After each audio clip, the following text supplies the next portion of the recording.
দাদা আপনি ভালো আছেন? ভালো। আচ্ছা, আপনাদের সময়কার প্রেম আর বর্তমান সময়কার প্রেমের মধ্যে তফাৎ কি দাদা আমাকে একটু বলেন তো? আমাদের সময়ে যে প্রেম আছে এই প্রেমটা ছিল কিন্তু এই প্রেমটা ছিল আকর্ষণীয়। আর এখন যে প্রেমটা হইতেছে এই প্রেমটা কিন্তু আকর্ষণীয় নয়, এটা পয়সার প্রেম।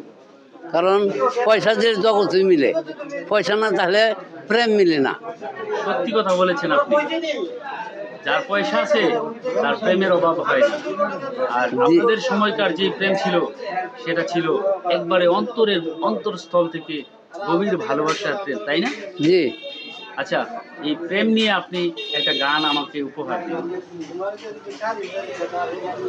প্রেমের বাজারে বিকাই সোনার মানিক করি,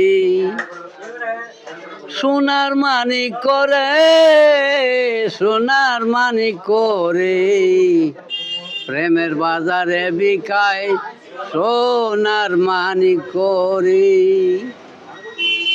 যারা প্রেমে প্রেমিক ছিল নিজেই শূন্য উত্তারিত, মানিক মুক্তা সবাই তোর কাছে আরে রে, প্রেমের বাজারে বিকায় সোনার মানিক করি। অনেক অনেক ধন্যবাদ আপনাকে।